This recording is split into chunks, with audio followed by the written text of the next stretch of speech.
all things sirloin. We've had a lot of questions on this, so today we're going to go over. If you've ever had a question on sirloin steaks, what all the different varieties are, where they come from, bone-in, boneless, baseball cut, you name it, we're going to cut them. This one we broke out previously today. You can see this is a whole boneless sirloin roast.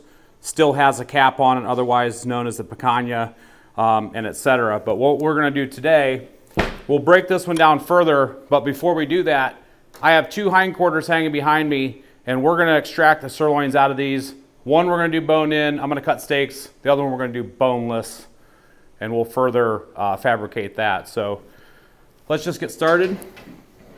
This is a whole hindquarter. We have removed the round tip, the tri-tip, the kidney suet.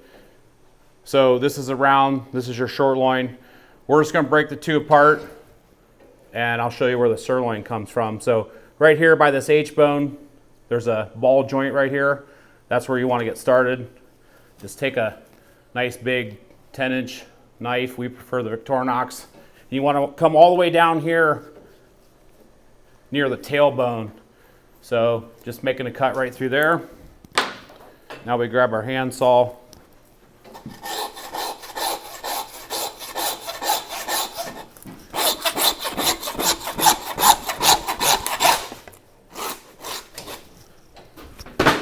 Breaking that short loin from that round.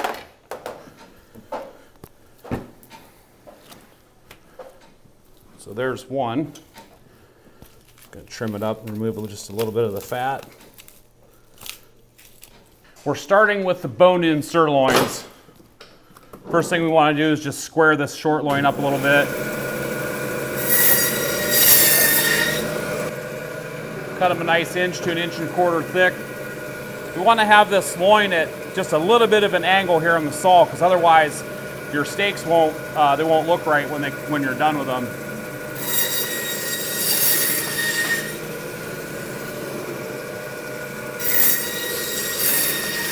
You can see this steak has a little bit of that cap on there. It has that center meat, that sirloin that has a little bit of the filet mignon on there, along with that bone. And I'll show you how we trim these out. These might not be quite as popular in the grocery store. More popular as a custom cut, but you may find them in some grocery stores, especially ones that have a bandsaw.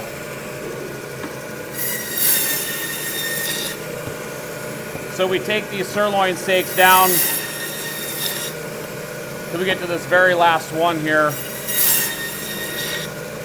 where that bone ends right there, that pin bone, and then from there on in the loin here, that would start your porterhouse steaks and then go into your T-bone. Or if we made it boneless, it would be the filet and strip, but that's going to be the last one right there. So a couple of these steaks, we'll just trim these out. We'll get this nice sirloin piece out. We'll get the nice tenderloin or the filet piece out of there. And then on these, we want to further trim them. But in order to do that, we have to break this bone right here, because we don't want to leave all this on there for the consumer. So we'll just take our bandsaw, we'll just run it through that bone until it breaks right there, and then we can further trim these out. Some of them we won't need to do this, because you can see this one, that bone it's already, but just the way the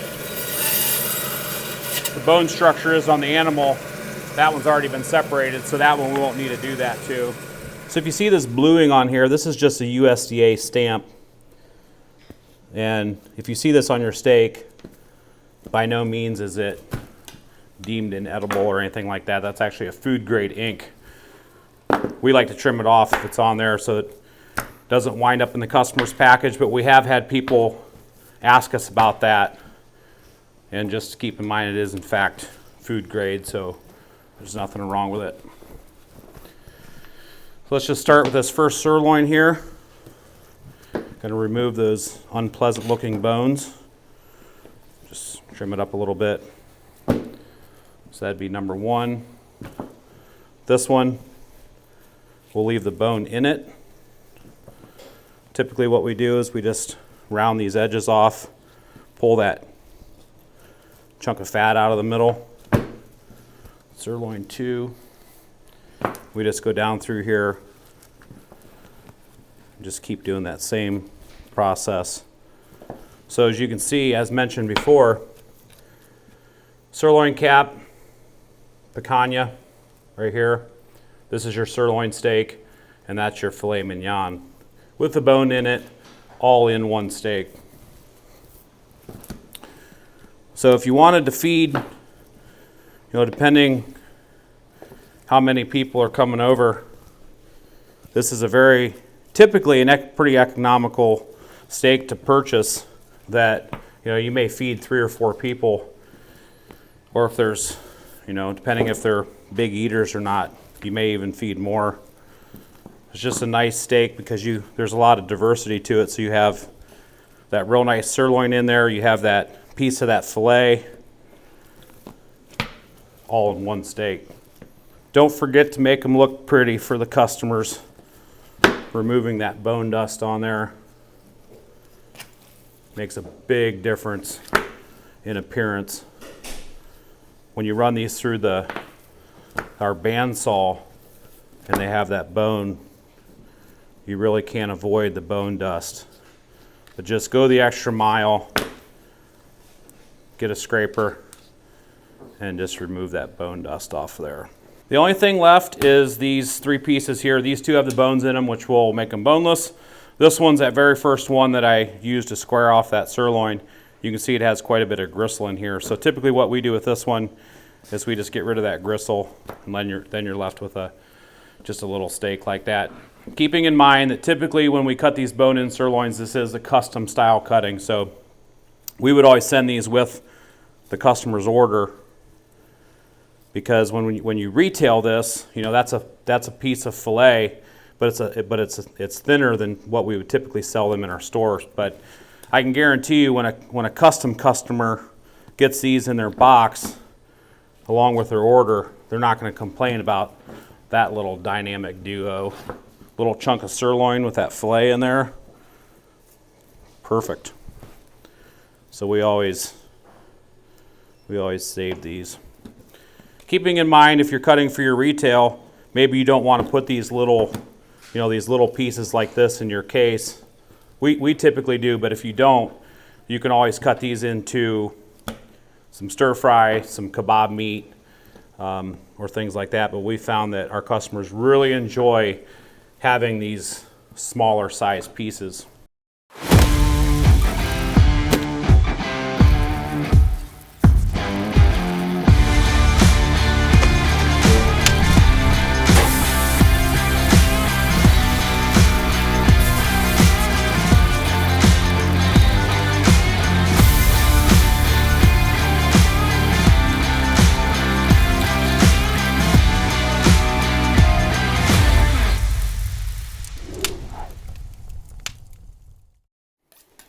You saw the bone in, now it's time for the boneless. Hind number 2, same thing, making that cut right there from that ball joint.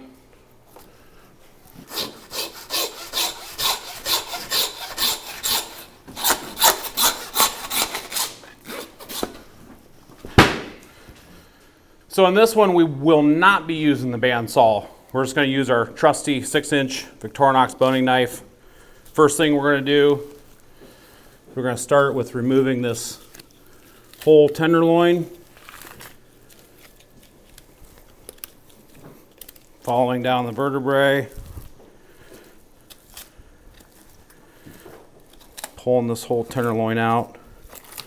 And this is all so that we can get to that sirloin. And this is how we make it boneless.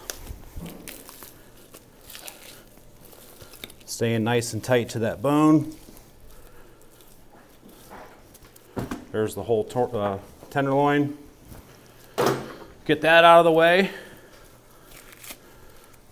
Now, if you look here, it's going to start to take shape because the cuts that you see right here are the same ones you see here. We just previously we took the bone out, so going to pretty much get the exact same cut off of this loin.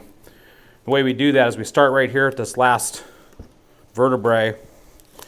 Run our knife down through that soft cartilage is. Flip it around, put it on the edge of our table. Downward pressure. Pop through that vertebrae, removing that sirloin portion. Still has a bone in it. Let's make it boneless. Take your knife, staying nice and tight to that bone.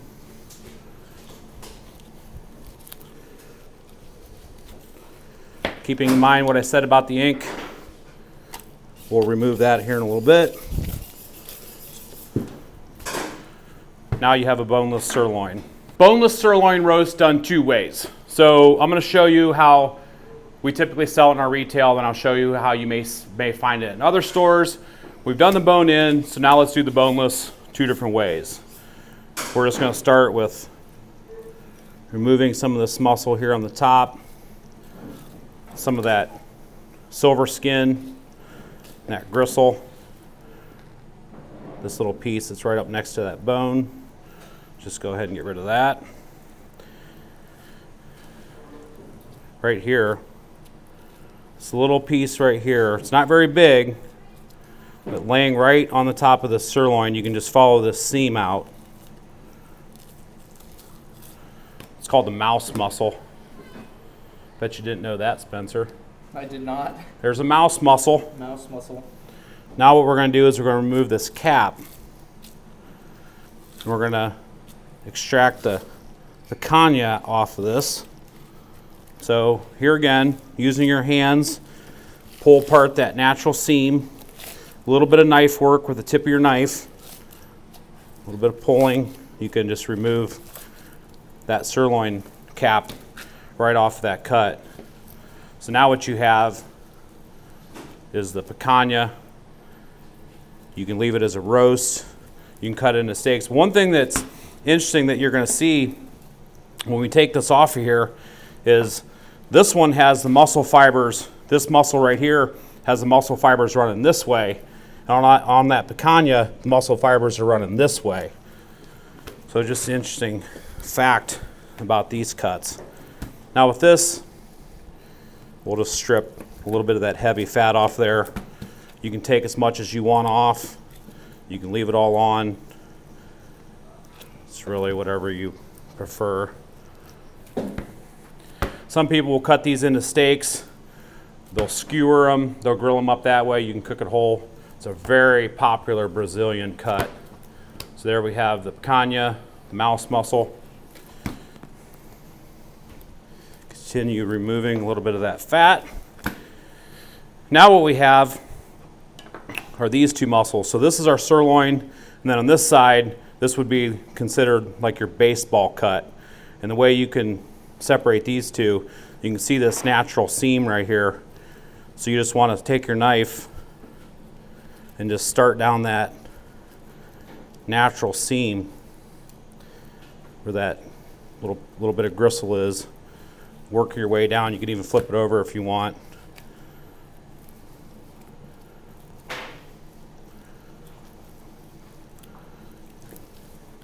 Kind of get it started where the two connect.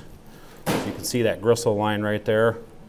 Just follow that gristle line down all the way out, just like that. So I do want to remove that piece of gristle off there because nobody wants to have that in their steak. So now we have that beautiful baseball cut sirloin.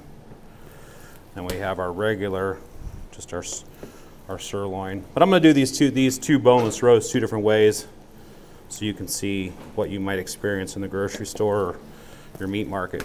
So let's just start cutting some nice sirloin steaks. We'll cut these about 1.25 inches thick. Just a beautiful, nice chunk of meat all the way down through the end here. And you can save as much as you like, or maybe you want to turn these tips into some kebabs or something like that. And in this chunk, we'll just cut these baseball cuts Almost looks like a fillet. May not be quite as tender as a fillet, but it's not going to be far behind. So there you have your sirloins and then your baseball cut. So on this side we have the bone in. On this side we have this style where we have the mouse, the picanha, the sirloin, and the baseball cut. This one, we're going to do it just a little bit different. We're going to leave all of those muscles intact and we'll just start cutting some steaks. But before I do that, I want to take just a little bit of this outside fat off.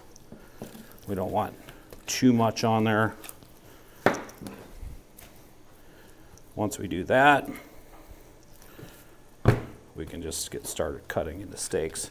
So the first thing we do is we want to just square it up a little bit. Kebab, stir fry, you name it. With this first one. Now this one we typically cut in half because of that gristle.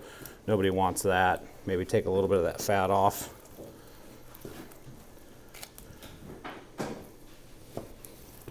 Now what we'll do is we'll just go down through here and cut some sirloin steaks.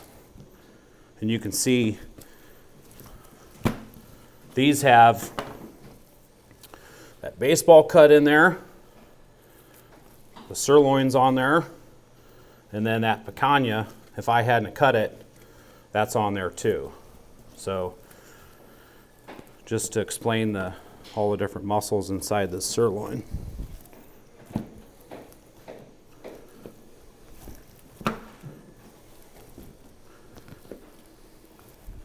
We're wrapping up the sirloin steak. Okay, take two.